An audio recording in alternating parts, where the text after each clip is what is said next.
दर्शकबिन नमस्कार। मूनलाइट टेलिभिजनको प्रस्तुति कार्यक्रम पर्यटन संवादको आजको श्रृङ्खलामा यहाँलाई हार्दिक स्वागत छ।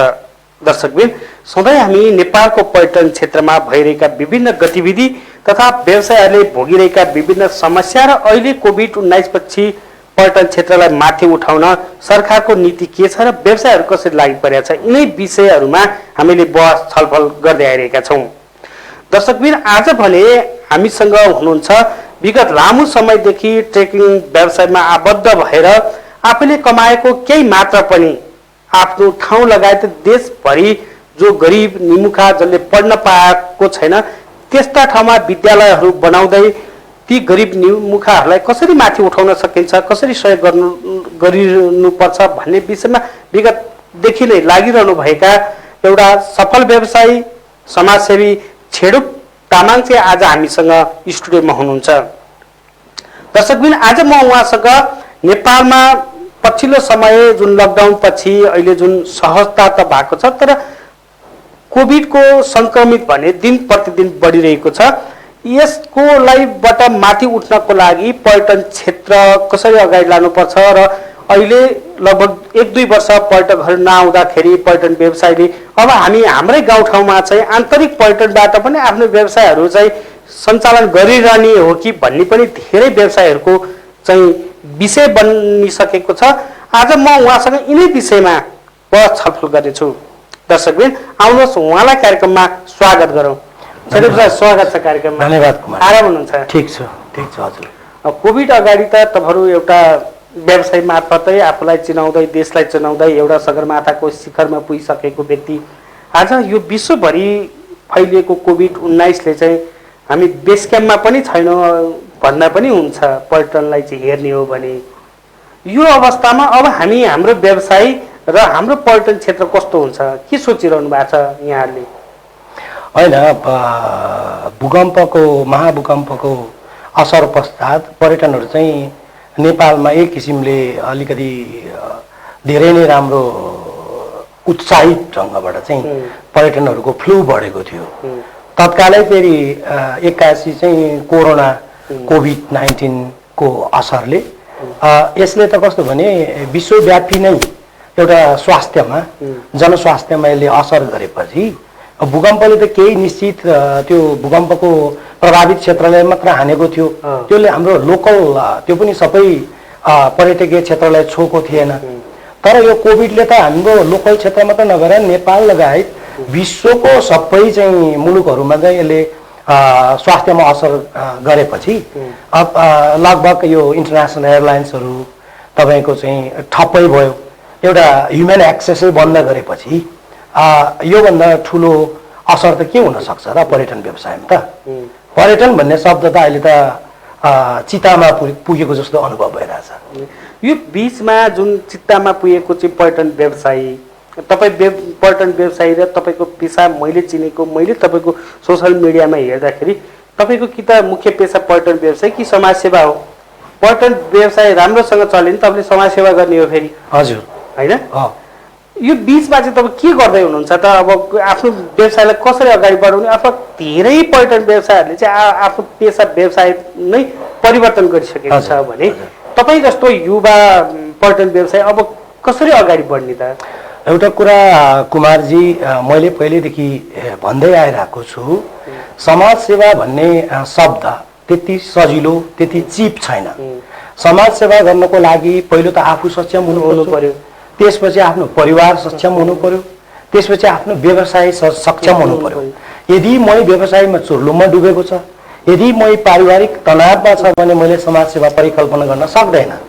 त्यसैले समाजसेवा भनेको चाहिँ आफूलाई र आफ्नो परिवारलाई सम्हाल्न सकेपछि अन्ततः हामी जस्तै हो, केही मान्छेहरू गरिबी छन्, भिक्टिम छन्, शिक्षाबाट चाहिँ वञ्चित छन्, कोही चाहिँ केही गर्छु भन्छ, परिवारहरूको मान्छेहरूलाई चाहिँ एउटा प्लेटफर्म दिनुपर्छ, क्रिएट गर्नुपर्छ भनेर चाहिँ समाजसेवाको भावना पलाउने हो। त्यस कारणले समाजसेवालाई चाहिँ एउटा मानिसहरूले एउटा कमाउने बाँडो, एउटा पेसागत रूपमा, मेरो विचारमा समाजसेवा र राजनीति कहिले नि पेसा हुन सक्दैन। त्यसैले यो पर्यटनको सिलसिलामा पनि यतिखेर हामी त सबैभन्दा नाजुक र विक्टिम त हामी पर्यटन व्यवसाय हौँ। यो पर्यटन नभएको बेलामा पनि मैले एउटा साइटमा सानो चाहिँ एउटा केही समय ट्रान्जिसनल पिरियडको लागि आफू आफ्नो घर खर्च र व्यवसायिक खर्च र कम्पनी त दान्नु पर्यो, त्यसको लागि चाहिँ मैले मार्क्स फ्याक्ट्री टोखामा चाहिँ सानो साथीहरूसँग थोरै लगानीमा रिडी उद्योग भन्ने मार्क्स फ्याक्ट्री पनि मैले सञ्चालनमा ल्याइरहेको छु। त्यस कारणले अब आशा गरौँ यो जहाँसम्म लाग्छ यो कोभिड-19 को भ्याक्सिनको पनि एक्सप्लोरेसन अन्वेषण भइरहेछ। त्यसलाई आधिकारिक रूपमा विश्व स्वास्थ्य सङ्गठन लगायत विश्वको प्रत्येक स्वास्थ्यसँग सम्बन्ध राख्ने एउटा भाइटल अर्गनाइजेसन्सहरूले यसलाई अप्रोभ गरेपछि यो भ्याक्सिन चाहिँ तपाईँको आधिकारिक रूपमा बिक्री वितरण सुरु भयो भने चाहिँ पर्यटन चाहिँ एक किसिमले थाम्नै नसक्ने गरी एक चाहिँ विश्वको पर्यटन चाहिँ अहिले नेपाल सुचारू हुन सक्छ। नेपालमा पर्यटन व्यवसायहरू होटल, ट्रेकिङ, ट्राभल, राफ्टिङ सबैको हेर्ने हो भने नेपाल सरकारले नेपालमा चाहिँ 20 लाख पर्यटन चाहिँ भित्राउने भनेर एउटा महत्त्वपूर्ण योजना लागू गर्ने भनेर भिजिट 2020 घोषणा गरियो। त्यसैको बावजुद तपाईँहरूले अब पर्यटकहरू आउनुहुन्छ भने तपाईँहरूले धेरै चिजहरूमा चाहिँ लगानी गर्नुभयो। अहिले लगानी टुट्ने अवस्थामा छ होइन। सरकारले जुन राहत कोष त स्थापना गरेको छ पर्यटनलाई यसरी गर्ने भने त्यो कोषभित्र चाहिँ धेरै व्यवसायहरू नहटाउने देखिन्छ कि यो अवस्थामा तपाईँहरू कसरी ठेकिने कि? होइन, यस्तो छ, पर्यटन व्यवसायी भनेर मात्र हुँदैन। पर्यटन व्यवसायभित्र एयरलाइन्सदेखि गार्मेन्टसम्म अथवा ह्यान्डिक्राफ्टसम्म सानोदेखि मझौला तपाईँको घरेलु मझौला हुन्छ नि, मध्यम वर्गका तपाईँको चाहिँ अब तपाईँको चाहिँ धेरै हाई वर्गका पर्यटनको क्लासहरू धेरै छन्। जस्तै सरकारले के निर्णय गरिदियो भने यस्तो कोभिडको बेलामा झन् असर पर्ने त सानो सानोलाई हो नि। सानो सानो त अब पलायनै भयो होइन। सानो सानो भनौँ न, एकदमै सानो व्यवसायहरूलाई ऋण पनि दिएनन्, कुनै सहुलियत पनि दिएनन्। तपाईँको सानो सानो ट्रेकिङ कम्पनी, ट्राभल, सानो सानो ह्यान्डिक्राफ्ट, सानो सानो एक्सपोर्ट इम्पोर्ट कम्पनीहरू त लगभग अब सटर बन्द गरेर होइन, भाडा जोगाउनु र स्टाफ जोगाउनै हैरान। अहिले ट्याक्स दिने, अडिट गर्ने पैसा पनि छैनन्। जहाँसम्म लाग्छ ठुलोहरूलाई त राज्यले 5% पर्यटन सहुलियतको के भन्छ लोन पनि दिएको छ। मानौ न ठुलो पर्यटन व्यवसायले 20 करोड 10 करोड 30 करोड मानौ न आफ्नो क्लास अनुसार व्यवसायिक क्यापिटल उसको पुँजी अनुसारले चाहिँ लोन पाएपछि उसलाई त लोनबाटै फाइदा भयो नि। 5 र 12 तपाईँको 7.5-7% त लोनबाटै फाइदा छ। उसले त 1.5-2 करोड त्यहीँबाट कमायो। ऊ त सर्भाइभ हुने भयो। झन् ठुलोलाई मात्र बढी हेर्ने एक किसिमको यो सरकारले चाहिँ एउटा विभेदपूर्ण पर्यटन नीति, पर्यटनलाई चाहिँ हेर्ने दृष्टिकोणमा एकदमै के भन्छ यो दृष्टिकोण ठिक भएन। यो चाहिँ सरासर गल्ती हो हाम्रो पर्यटन मन्त्रीको र पर्यटनसँग सम्बन्धित कर्मचारी निकायहरूको एकदम ठुलो गल्ती छ यहाँ। तपाईँको दृष्टिकोणमा चाहिँ कसरी लानुपर्छ त? सबै तपाईँले भने जस्तो घरेलु साना मझौला होइन, ह्यान्डिक्राफ्टसम्म सबैलाई चाहिँ माथि उठाउन सरकार कसरी जाने त? तपाईँ यस्तो छ, अब एउटा क्याटेगोराइज गरेर ठुलो व्यापारीलाई ठुलै असर होला, ठुलै स्टाफ होला, ठुलै भाडा होला उसको होइन, ठुलै लोन होला। त्यसलाई चाहिँ कस्तो भने एउटा ब्यालेन्स डिस्ट्रिब्युट राज्यले दिने, सरकारले दिने अपर्च्युनिटी हो नि त एक किसिमको। एउटा डिजास्टरको इन्स्टिट्युटमा दिने अपर्च्युनिटीलाई चाहिँ सरकारले उसको क्लास हेरेर उसलाई यति भए यतिसम्म, यो सबै व्यवसायहरू चाहिँ समग्र पर्यटन व्यवसायीलाई चाहिँ हामीले चाहिँ न्यायोचित लोन वितरणको कार्यक्रम राख्नु पर्थ्यो। जस्तो ठिक छ, ट्रेकिङ कम्पनीलाई 5 लाख, ट्राभल अब उसको गच्छ हेरेर कति स्टाफ छ, उसको स्पेस कति छ, रेन्ट कति तिरिरहेको छ, त्यो त एउटा सामान्य प्रतिवेदन त एउटा सरकारले एउटा आधिकारिक एउटा प्रतिनिधि खटाउन सक्थ्यो।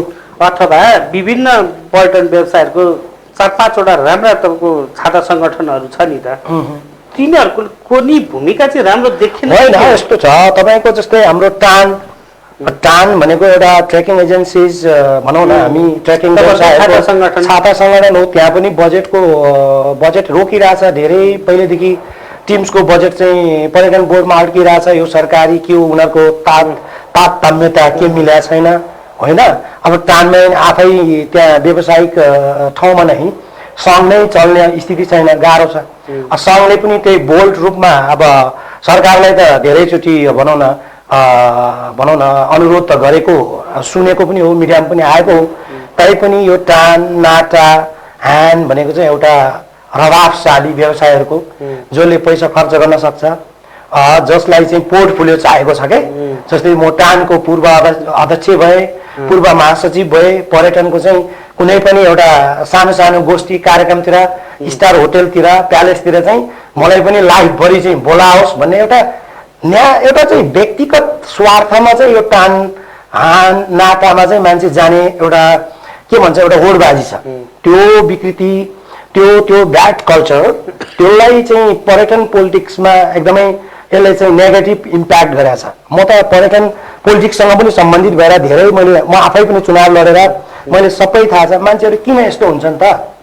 समग्र व्यवसायको हितमा यो पर्यटनसँग सम्बन्धित सङ्घ संस्थाहरू लागेकै छैन। आफ्नो व्यक्तिगत पोर्टफोलियोको लागि म यो सङ्घको यो भए त्यो भए, एउटा छ नि एक किसिमको यो व्यवसायको हितमा यसले काम गर्न सकेको छैन। तर तपाईँहरू जुन भन्नुहुन्छ फेरि 2 वर्षमा चुनाव आउँदा फेरि त्यस्तै मान्छेहरूलाई होइन, तपाईँले भने जस्तो जसले पैसा खर्च गर्न सक्छ उसको व्यवसायिक चाहिँ के हो थाहा छैन, जसले पैसा खर्च गर्न सक्छ ती मान्छेहरू आएको देखिन्छ नि त फेरि।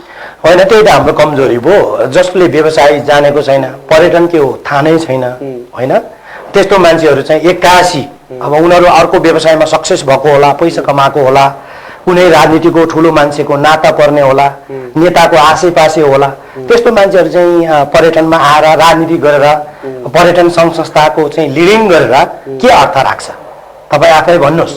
मेरो चाहिँ के छ भने सल्लाह चाहिँ सकेसम्म प्रत्येक सङ्घ संस्थामा व्यवसायीहरूको मर्का समस्या चुनौतीहरू, व्यवसायलाई चाहिँ कसरी चाहिँ एकदमै सहजीकरण, व्यवसायलाई चाहिँ इन्करेज गर्ने खालको होइन, त्यस्तो व्यक्ति जसले पर्यटनलाई राम्रोसँग त्यसको नसा थाहा छ हो, त्यस्तो मान्छेलाई चाहिँ हामीले आइन्दादेखि अबदेखि हामीले जे जति पहिले गल्ती गर्यौँ अबदेखि चाहिँ हामीले म चाहिँ नयाँ आउने नेतृत्वहरूलाई चाहिँ त्यसरी चाहिँ चयन गर्नको लागि चाहिँ मेरो आफ्नो पर्यटन सहकर्मी मित्रहरूलाई म अनुरोध गर्दछु। सर, अब यो कोभिडले जुन खालको प्रभाव पारेको छ सबैभन्दा बढी नेपालको पर्यटन क्षेत्रमै परेको छ होइन, योबाट हामी कसरी रिभाइभ हुने र कतिले त तपाईँले भने जस्तै साना व्यवसायहरू जसले भाडै तिर्न नसकेर पनि आफ्नो पेसा चाहिँ एक्सचेन्ज गर्नुपर्ने अवस्थामा पुगेका छन् होइन, भनेपछि अब हामी कसरी टिक्ने भन्ने तपाईँको पनि एउटा कम्पनी चलाएर विगत लामो समयदेखि त्यत्रा विदेशीहरूलाई चाहिँ नेपालको धेरैभन्दा धेरै हिमालहरूमा चाहिँ पुर्याउनु भएको छ, ट्रेकिङ गराउनु भएको छ। अब कसरी अगाडि बढ्ने त? अब यस्तो छ, अबको चुनौती भनेको भ्याक्सिन निस्केपछि बट्टाबट पर्यटकहरू नेपालको लागि टुर बुक गर्न थाल्छ। टुर बुक गर्ने तल यतापट्टि ट्याक्सहरू तिरेको छैन, लाइसेन्सहरू रिन्यू भएको छैन, अफिसहरू अपरेटिङ ग्राउन्ड त चाहियो नि त, अफिसहरू त सबै बन्द छ, अफिसहरू खुल्न खोज्दाखेरि भाडामा विवाद आउन सक्छ, भाडा मिलायो ट्याक्समा किचकिच गर्न सक्छ, अझै यो अब्स्ट्याकलहरू आउन सक्छ। त्यसलाई चाहिँ राज्यले एकदमै सूक्ष्म तरिकाले बुझेर एउटा चाहिँ पर्यटन मैत्री नीति ल्याइदियो भने होइन, यो पर्यटन व्यवसाय चाहिँ छिट्टै रिभाइभ हुने चाहिँ कुरामा हामी सबै आशावादी छौँ। जस्तो भर्खरै तपाईँको 2टा देशका विशिष्ट व्यक्तिहरूले चाहिँ नेपालको जुन हिमालको आरोहण गर्नुभयो हजुर होइन, बराइनको राजकुमार, कतारको राजकुमार, त्यो लेभलको भ्रमणले चाहिँ नेपाल चाहिँ अहिले पनि कोभिडको उता होला होइन, तर राम्रो सन्देश त दिएको होला। यहाँलाई के लाग्छ त्यसले कतिको सपोर्ट गर्छ?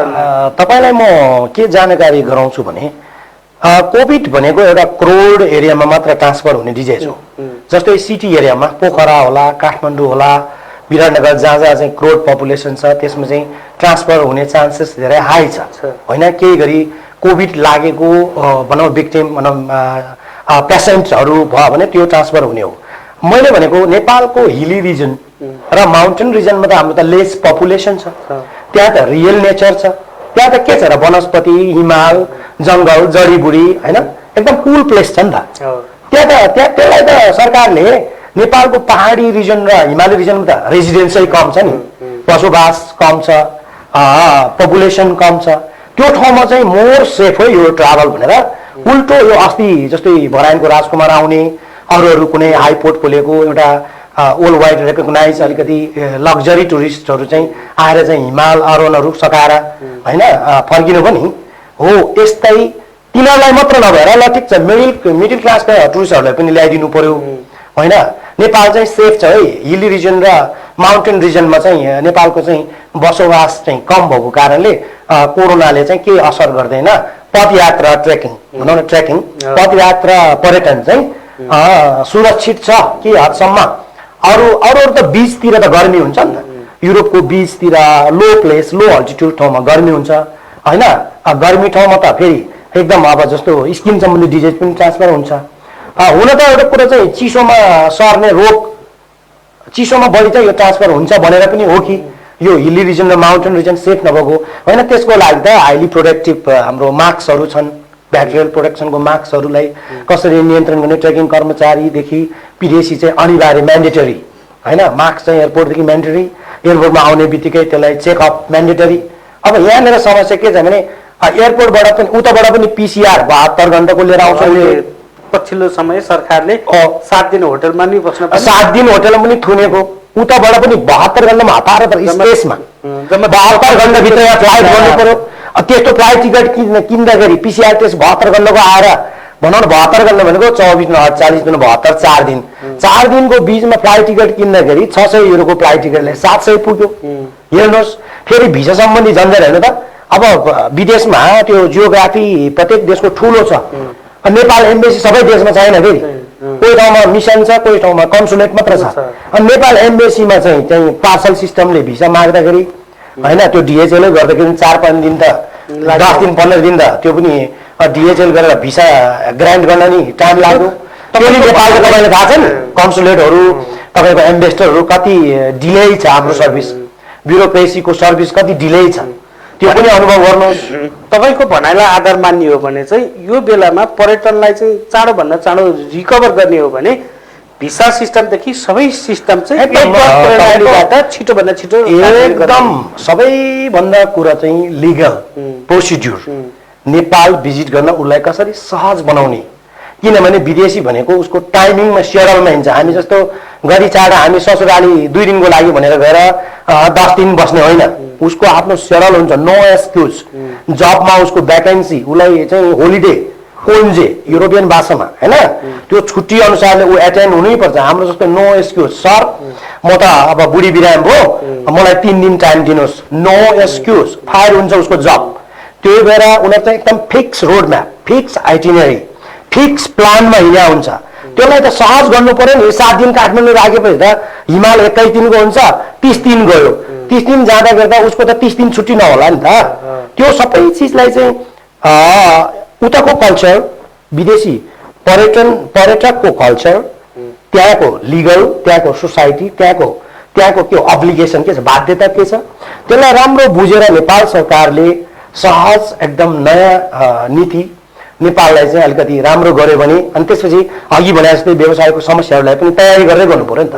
पर्यटन टुरिस्ट आउने भयो भोलि यहाँ एकदमै राम्रो तयारी भएन पूर्वाधार तयारी भएन हाम्रो अफिसियल तयारी भएन हाम्रो स्टाफहरू कहाँ पुगेका छन् कतै कोभिडले गर्दा विदेशतिर भागेका छन् कि कतै गाउँतिर पलायन भएको छन् कि तिनीहरूलाई पनि ट्रेनिङ दिएर रेडी गर्नु पर्यो। भाषाको समस्या हुन्छ कतिले जानेको भाषा नि बिर्सिसक्यो होला गाइडहरूले होइन सबै चिज मिलेपछि पो हामी सक्सेस अपरेटर नेपाल।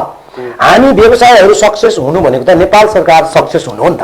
हामीले राम्रो सक्सेस गर्यो भने हामी कहाँ नै आउने हो नि त एक्सपिडिसन ट्रेकिङहरू नभए त उनीहरू त पाकिस्तान जान्छ लद्दाख जान्छ। There are many alternative destinations नि ऊ त पैसा तिरेर ट्राभल गर्ने मान्छेलाई हाम्रो सरकारले पनि त्यत्तिकै पेलेको छ। व्यवसाय पनि ल्याङ गरेर भनौँ न तपाईँको म्यानेजमेन्ट ठिक छैन फिल्ड स्टाफ पनि त्यस्तै लुरे छ। फिल्डमा जाँदा होटलमा पनि उसले खोजेको खानेकुराहरू उसले खोजेको जस्तो रुम सर्भिस हामीले दिन सकेन भने त उसले त के गर्छ ट्रिप एडभाइजरमा इन्टरनेसनल ट्रिप एडभाइजर त नेपालको होल टुरिज्म चाहिँ फेलर असफल भनेर लेखिदिन्छ। झन् त्यसले अर्को समस्या चाहिँ क्रिएट गर्ला नि त। हुन्छ छेडुप सर हामी यो संवादलाई निरन्तर जारी नै राख्नेछौँ। अहिलेभरि हामी कार्यक्रममा छोटो विश्राम लिन चाहन्छौँ। हस्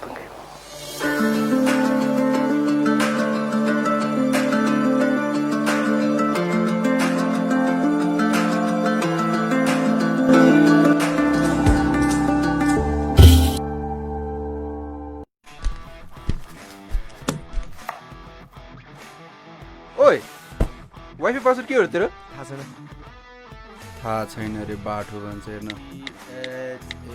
थाहा छैन ओइ कस्तो फास्ट यार यो अन्त स्पिड भनेको त यही लिङ्क पलास ओइ कुन चाहिँ इन्टरनेट हो तेरो लुप नेटवर्क्स भरपर्दो इन्टरनेट र रिलायबल पनि छ ओइ तिमीहरू जुस खाने हो ओइ बिस्तारै बिस्तारै फुट्ला है त्यो ग्लास मैले बेल्जियमबाट लिएर आएको ल एउटा एउटा गरेर खाऊ है साथी यो बिस्किट त मैले युरोपबाट लिएर आएको लास्टै गफाडी रहेछ यार युरोपबाट ल्याए यस्तो चिज कहाँ पाइन्छ र खाऊ खाऊ जिएमा नि गफ दिन्छ टिभी हेर त यत्रो छ ओइ तेरो टिभी अन गर त मेरो टिभी हेर्ने ल थाहा छ कतिवटा एचडी च्यानल छ 65 भन्दा बढी डिजिटलको त कुरै नगरौँ 215 भन्दा बढी छ यसमा इन्टरनेट पनि छ नि मेरोमा त यस्तो आउँदैन त कुन टिभी हो तेरो यो तेरो टिभी होइन मेरो टिभी हो मेरो टिभीको एचडी सेटअप बक्स लगाऊ टिभीलाई डिजिटल बनाऊ साथै इन्टरनेट सेवा र आफ्नै मनोरञ्जनात्मक च्यानल्सहरूको मज्जा लिऊ मेरो टिभी हेराइको छुट्टै मज्जा देशका प्रमुख सहरहरूमा उपलब्ध छ मेरो टिभी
छेडु सर कार्यक्रममा यहाँलाई पुनः स्वागत छ धन्यवाद म अलिकति राजनीतितिर नि जान चाहन्छु तपाईसँग तपाईँ राजनीतिमा अलि सक्रिय हुनुहुन्छ विभिन्न सङ्घ पार्टीको विभिन्न भातृ सङ्गठनहरूमा हुनुहुन्छ जस्तै तपाईँ काभ्रेको चाहिँ पर्यटनको चाहिँ सहसंयोजक हुनुहुन्छ पार्टीको के गर्नुभयो त तपाईँ सहसंयोजक भएर काभ्रे के छ पर्यटनको सम्भावना होइन के गर्यो भने चाहिँ हाम्रो काभ्रे चाहिँ पर्यटनबाट चाहिँ अधिकतम लाभ लिन सक्छ काभ्रेले होइन काभ्रेको पर्यटनसँग हामीले नजिकैबाट त्यहाँ चाहिँ गर्न सक्यो भने काठमाडौँबाट धेरै सर्ट डिस्टेन्समा छ तपाईँको अहिले त बाइकमा त त्यस्तै 1 घन्टा 1.5 घन्टाको ड्राइभ गाडीमा रिल्याक्सली गरे पनि 3 घन्टाको ड्राइभ हो नि हामीले त काठमाडौँ काभ्रे त डे टुरै चलाउन सक्छ कहिलेकाहीँ हिमालबाट फर्केको राफ्टिङबाट फर्केको होइन ट्रेकिङबाट फर्केको खैरेलाई 1 नाइट मात्र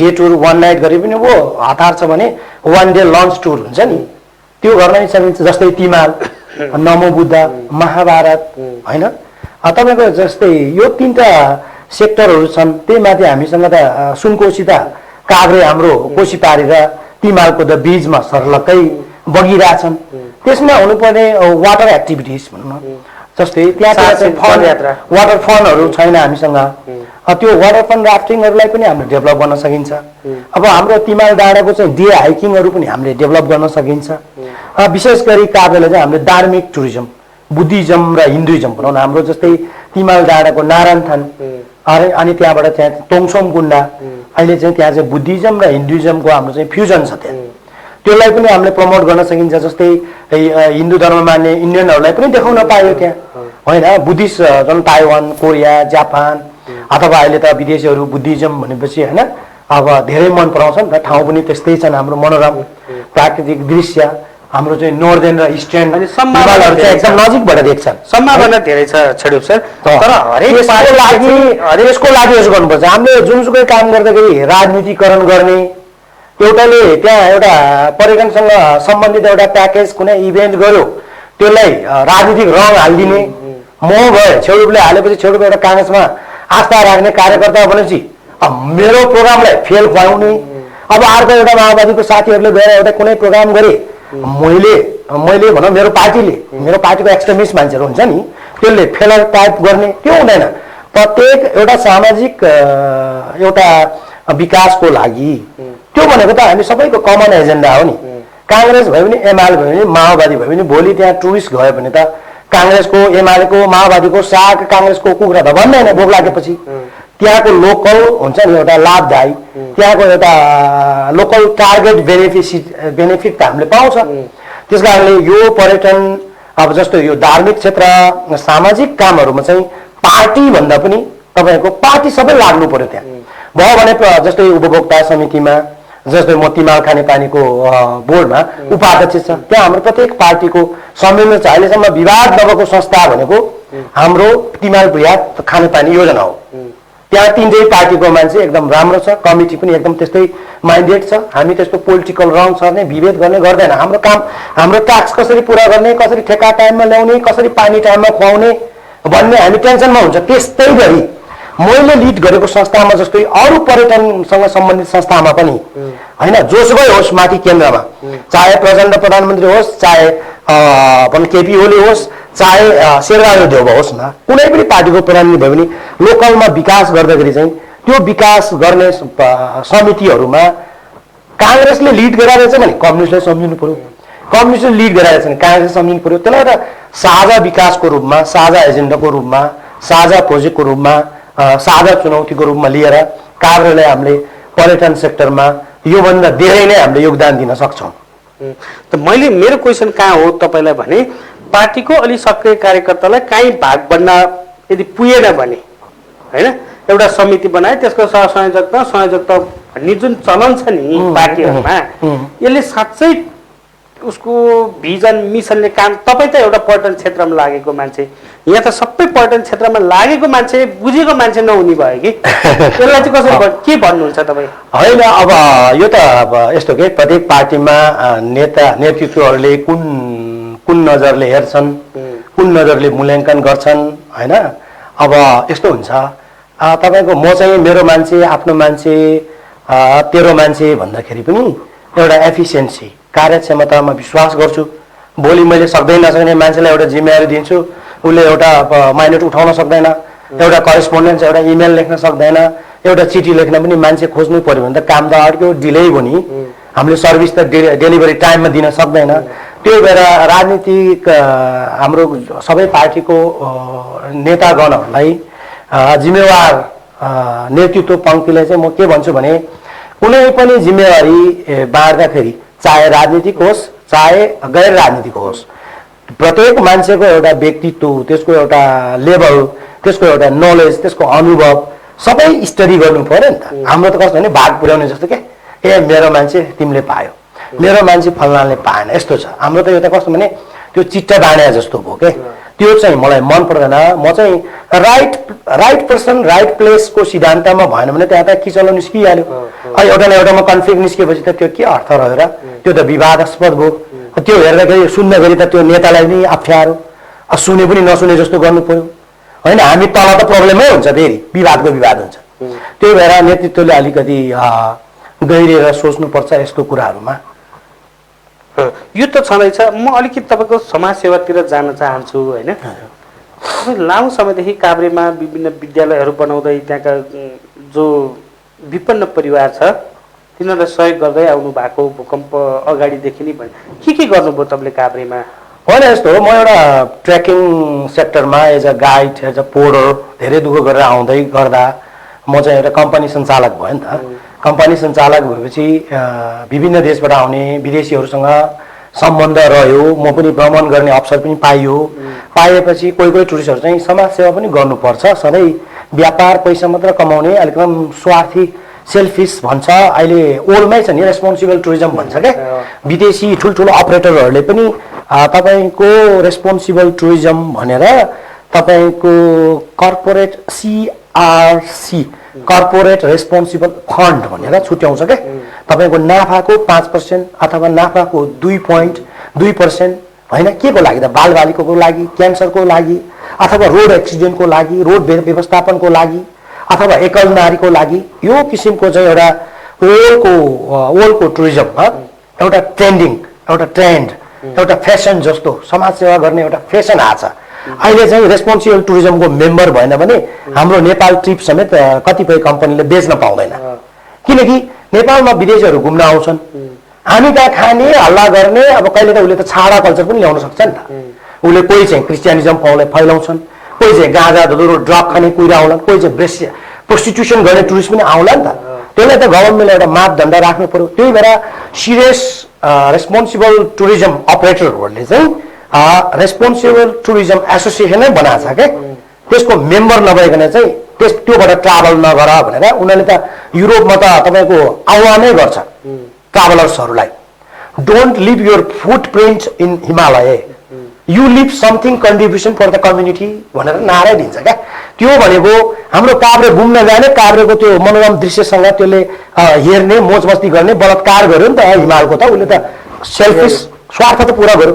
त्यो मात्र नगर, त्यो कम्युनिटीलाई स्कुल बनाऊ, पानी देऊ, त्यहाँ दलित छ भने बच्चाहरू पढाइदेऊ, त्यहाँ के छ त समस्या, कम्युनियल केही गर भनेर चाहिँ रेस्पोन्सिबल टुरिज्म वर्ल्डले पनि भनेको छ।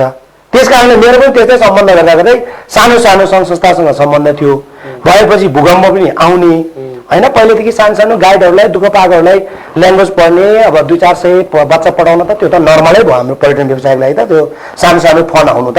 तर भूकम्पको बेला चाहिँ फ्रान्सको संस्थाले चाहिँ, फ्रेन्च विशेष गरी म फ्रेन्च स्पिकर, म इङ्ग्लिस पनि स्पिकर भएको कारणले फ्रान्सको संस्थाले चाहिँ हाम्रो काभ्रेको माम्दी बजार भन्छ नि तल मेचे गाविसको तल बेसीमा ठुलो स्कुल, एउटा हाई स्कुल, एउटा पक्का भवन त्यहाँ एउटा सम्पन्न गरे। त्यसपछि हाम्रो डाँडा गाउँ भन्छ, हामीले सरसुङ खर्क गाविस भन्छ, त्यहाँ चाहिँ सानो प्रावि स्कुल सकाए। अनि यसरी नै दलितहरूलाई भनौँ न भूकम्पको बेला कटेज गर्ने, नगद गर्ने, त्यो सानो कुराहरू होइन, त्यो सानो सानो सहयोगहरू त मैले जुटाउँदै आइरहेको छ होइन। त्यो भयो मेरो पर्यटन व्यवसायसँग सम्बन्धित भएर गरेको समाजसेवाको कार्यक्रमहरू।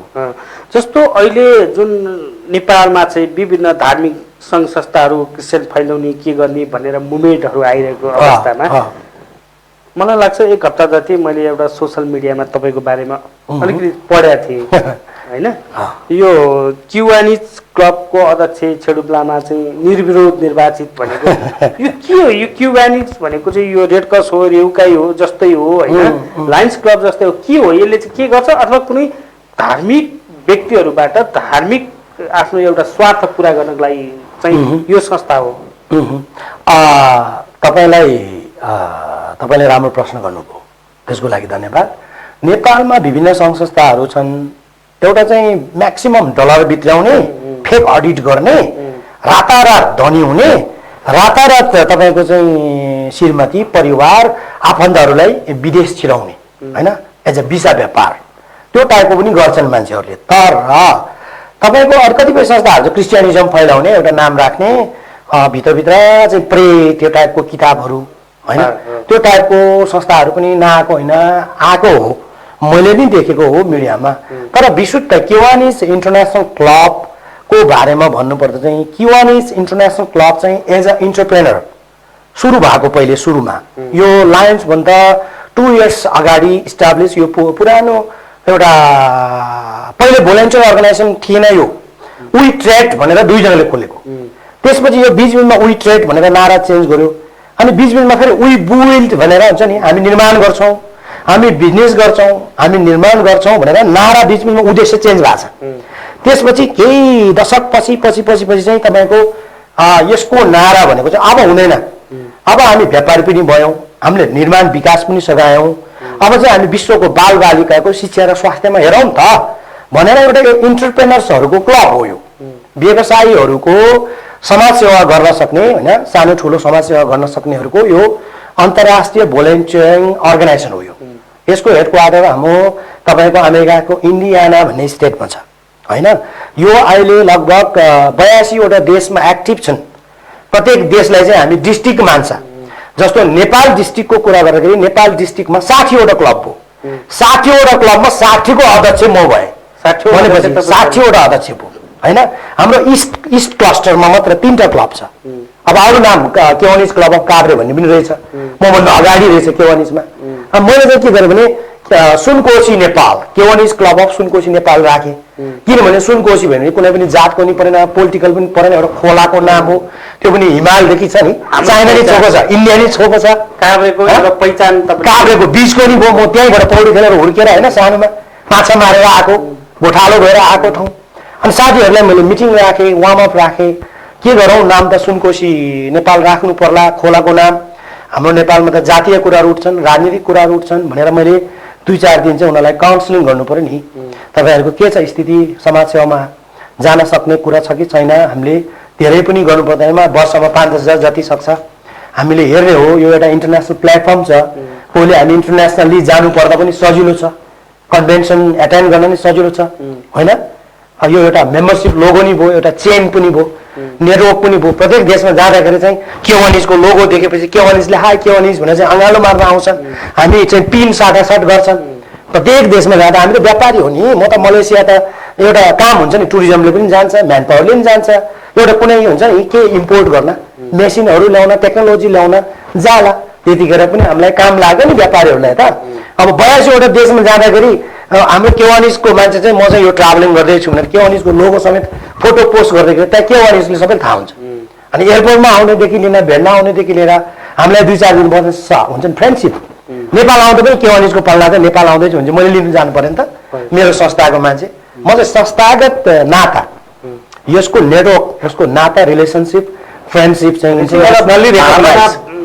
चाहिँ वृद्धि गर्ने यसको मतलब हामी चाहिँ बाल बालिकाको लागि विश्वमा लड्ने भोलिन्टियर मानौ यसलाई we fight for the children के गर्नुहुन्छ त यसले के गर्दो रहेछ समाज सेक्टरमा हामीले यसो गर्छ हामीले चाहिँ यसो स्कुलहरू बनाउने कहाँ छ आवश्यकता स्कुलहरू बनाउने बाल बच्चाहरूको पौष्टिक तत्त्वहरूको न्युट्रिसनको कुराहरू सङ्घ संस्थालाई त बाहिरैबाट फन्ड हुन्छ यसलाई यो चाहिँ कसरी होइन हाम्रो यस्तो छ फन्डिङ भनेको हामी प्रत्येक क्लबमै पनि हामीले अब मेम्बरसिप फी एनुअल फी भइहाल्छ त्यो एनुअल फी चाहिँ नेपाल डिस्ट्रिक्टलाई पनि राख्छ हामीले चाहिँ हाम्रो हेडक्वार्टरले पनि पठाउँछ तर नेपाल डिस्ट्रिक्टले पनि हामीलाई सहयोग गर्छ हाम्रो लोकल क्लब पनि हामी त उसको ब्रान्च विङ बनी 60वटा त होइन हामीले के गर्छ भने यसको राम्रो पक्ष भनेको चाहिँ तपाईँको म 60 नम्बरको क्लबले पनि डाइरेक्ट इन्डियाना हेडक्वार्टरमा प्रस्ताव गर्न पाउँछ के ल मानौ हाम्रो काभ्रेमा कहीँ बालबालिका त्यहाँ चाहिँ पहिरो गएर पुर्यो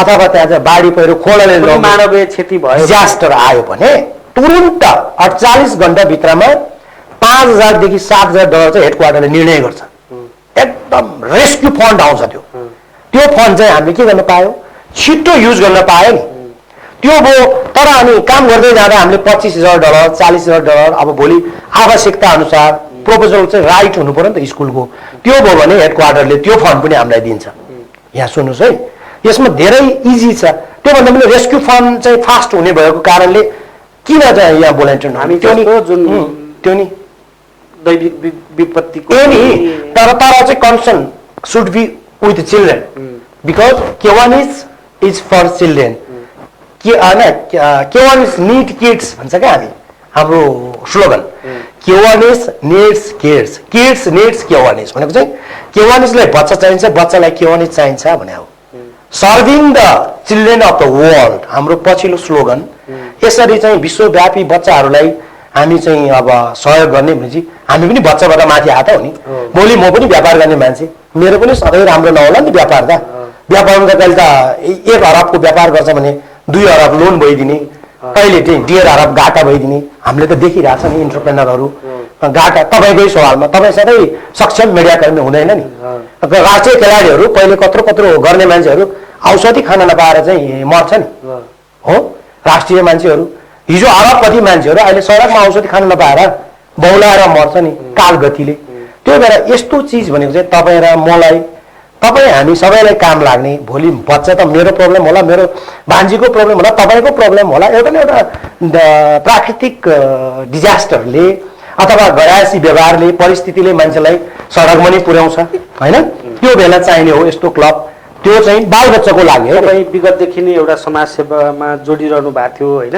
हजुर। सोसल फन्ड चाहिँ आफूले कमाएकोबाट केही न केही गरिरहनु भएको थियो भने जुन यो केवाइसीमा आइसकेपछि चाहिँ तपाईँको समाजसेवाको दायरा पनि फरक भयो होइन? अनि यस्तो भयो, पहिला चाहिँ मेरो चाहिँ लोकल एनजिओ नेपालमा यही छ नि, 7 जना कमिटी 8 जना कमिटी, सानो दायरा।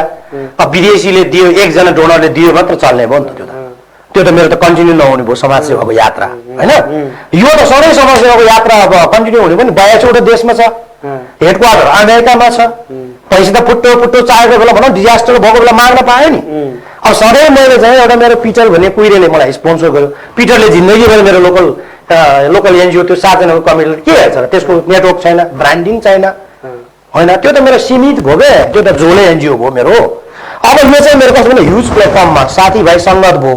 हामी नेपालको 60वटा क्लबमा के नभए पनि होइन 6 18 180 जना मानौ न, कमिटीले मात्र 180 जनाले ल हामी 180 जना प्रेसिडेन्ट छ, 1 लाख जिगाउँ भने त हामीले त 1 करोड 60 लाख त उठायो नि। ल ठिक छ, 1 करोड सक्दैन, हामी 10,000 प्राइभेट गरौँ। अब 160 × 10 गर्दाखेरि त हाम्रो हुन्छ नि, सङ्गम सरगम गच्छामी भन्छ नि। त्यही भएर चाहिँ म यता केवानिजमा लाग्यो। यो highly network, world wide affiliation होइन, एउटा ट्राभल गरिराख्ने मान्छे पनि हो नि। म त टुरिज्ममा काम गर्ने मान्छे त गइराख्नुपर्छ। त्यहाँ साथीभाइ पनि भेट्यो, 2 पैसा बच्यो नि, उसले लन्च खुवाउला, चिया खुवाउला, मैले पनि नेपाल आउँदा म पनि खुवाउला। Already I have a different social friendship, कुनै बिजनेस फ्रेन्डसिप होइन है फेरि त्यो। हामी एज अ केवानिज, तपाईँ पनि भोलिन्टियर, म पनि भोलिन्टियर, तपाईँ र म भेट्दा हामी गौरव गर्छौँ। We feel pride as a Kiwanian भन्छ क्या हामी। द्याट्स वाइ बी केवानियन भनेको चाहिँ बच्चाको लागि लड्ने भोलिन्टियर भन भनेको चाहिँ हाम्रो नारा त्यो पनि हुनसक्छ। हुन्छ छेडुप सर, हामी कार्यक्रमको एकदम अन्त्यमा छौँ। तपाईँले जुन पर्यटन व्यवसाय हुँदै सामाजिक क्षेत्रमा पुर्याएको योगदान साथसाथै यसलाई चाहिँ अलिक फराकिलो गरेर आफू बाँचुन्जेल चाहिँ म समाजसेवा गर्नुपर्छ भन्ने ध्येयले चाहिँ जुन 60औं क्लबको चाहिँ केवानिजको अध्यक्ष हुनुभयो, त्यसको लागि तपाईँलाई एकदमै शुभकामना छ। तपाईँको यो यात्रा निरन्तर अगाडि बढोस् भन्न चाहन्छु। र अन्तमा मैले सोध्न छुटेको त्यस्तो केही छ भने भन्न सक्नुहुन्छ? होइन, यस्तो छ, तपाईँको यो एकदमै यो भ्यालुएबल टाइम तपाईँले मलाई दिएर यसरी चाहिँ तपाईँको स्टुडियोमा बोलाएर तपाईँको मिडियाले चाहिँ मेरो आफ्नो 2 सप्ताह आफ्नो विचार, एउटा मन्तव्य चाहिँ मेरो दर्शक शुभचिन्तक साथीहरूमा राख्न दिनुभएको छ। त्यसको लागि म तपाईँलाई भित्री मनदेखि आभार व्यक्त गर्न चाहन्छु। भन्न चाहेको कुरा के छ भने हामी कस्तो छ भने एक्लै खाउँ, म मात्र मोज गरौँ, म मात्र माथि जाउँ, म मात्र नेता हुँ, म मात्र धनी हुँ, अरू कोही होइन। हामी चाहिँ सोसल कम्पोनेन्ट हो नि त। तपाईँ बस्ने समाजमा, म बस्ने समाजमा, त्यही माथि हाम्रो नेपालमा चाहिँ विभिन्न जात जाति होइन, कोही दलित, कोही धनी, कोही गरिब, जन्मिने सबै गरिब, जन्मिने सबै धनी होइन। त्यो त एउटा न एउटा क्याटेगोरीमा त जन्मिन्छ। त्यस कारणले हामी केही आफू सक्षम भएपछि अरूलाई पनि हेरौँ, एउटा परोपकारी भावना हामीमा वृद्धि हुनुपर्छ। त्यही भएर समाज सेवा चाहिँ मेरो सेकेन्ड पार्ट हो, व्यवसाय मेरो फर्स्ट पार्ट हो। मैले अघि पनि भनिहालेँ, तपाईँलाई स्मरण गर्न चाहन्छु। तपाईँ र म पारिवारिक रूपमा सक्षम छैन, मेरो लागि म सक्षम छैन भने हामी समाजसेवा गर्न सक्दैन। फर्स्ट व्यवसायलाई फोकस गर्नुहोस्, त्यसपछि समाजसेवालाई फोकस गर्नुहोस्, त्यसपछि राजनीति भनेको कुरा पछि सेकेन्ड थर्डको कुरा हो। तपाईँ समाजसेवा बिना व्यवसाय बिना राजनीति गर्नुहुन्छ, अहिले त फेलर पनि छ नि त होइन, मान्छेले मान्दैन। तपाईँले राजनीतिलाई पेसा बनायो, मागेर विदेश घुम्यो, मागेर पैसा कमायो, आरोप आइहाल्छ। त्यही भएर म चाहिँ के सल्लाह दिन चाहन्छु भने राजनीति कर्मीहरूलाई पनि व्यवसाय र समाजसेवा गर्नुहोस् है तपाईँहरूले। नभए चुनावमा भोट घर छ तपाईँको, तपाईँलाई नै सल्लाह दिएको भनेर म नेताहरूलाई एज अ फ्रेन्डली भन्छु। म समाजसेवा गरेर तर व्यावसायिक बना, कोही व्यवसाय चाहिँ हुनु पर्यो नि। मान्छेले हेर्दाखेरि यसले चन्दा उठाएर घर किन्यो, चन्दा उठाएर गाडी किन्यो, चुनाव हारे पनि यसले जग्गा किन्यो, चुनाव हारे पनि घर किन्यो भने चाहिँ यसले त विकृति ल्याउने भयो क्या पोलिटिक्समा, चाहे कम्युनिस्ट चाहे काङ्ग्रेस। तपाईँ आफै विचार गर्नु, म त अब पोलिटिक्समा पनि सबै बुझिरहेको छु नि। यस्तो पोलिटिक्स भएपछि होइन, राजनीतिले चाहिँ खेतीको रूपमा के बाली, अधिवेशन त बाली हो उनीहरूको, चुनाव त बाली के। हाम्रो गाउँघरतिर अब भन्न त नमिल्ने, म अब अलिकति रेसियल डिस्क्रिमिनेटर होइन, म जातिवादी मान्छे होइन, तैपनि हाम्रो गाउँघरतिर बाली उठाउँछ नि केही सर्टेन कास्टले।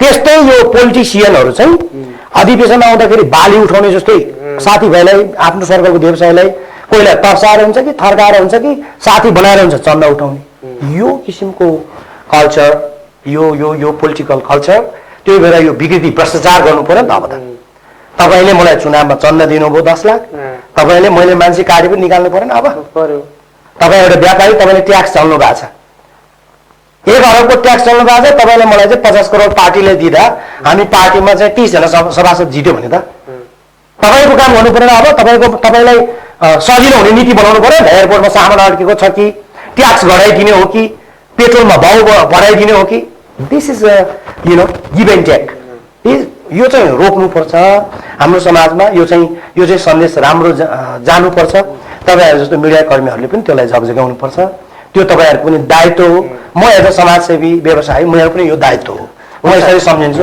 हुन्छ आइदिनु भयो धन्यवाद कुमारजी हाम्रा दर्शकहरूलाई तपाईँको पर्यटन व्यवसाय र समाजसेवाको बारेमा तपाईँले बुझेको जानेको यावत कुराहरू गरिदिनु यसको लागि तपाईँप्रति हामी आभार व्यक्त गर्छौँ हजुरको मिडियाप्रति पनि म आभार व्यक्त गर्दछु सफलताको शुभकामना दर्शकबिन आजको पर्यटन संवाद कार्यक्रममा हामी मान्छेले व्यवसाय गर्यो भने मात्र समाज सेवा गर्न सक्छ आफूले कमाउनु पर्यो आफ्नो परिवार हेर्नु पर्यो अनि समाज हेर्न सकिन्छ राजनीतिलाई चाहिँ कहीँबाट पेसा होइन राजनीति एउटा नितान्त समाज सेवा हो राजनीति कर्मीहरूले पनि व्यवसाय गर्नुपर्छ भनी हाम्रो आजको अतिथिको भनाइसँगै आजको कार्यक्रमबाट म लगायत सम्पूर्ण युनिटलाई बिदा दिनुहोस् मुनलाइट टेलिभिजन हेर्दै गर्नुहोस् नमस्कार।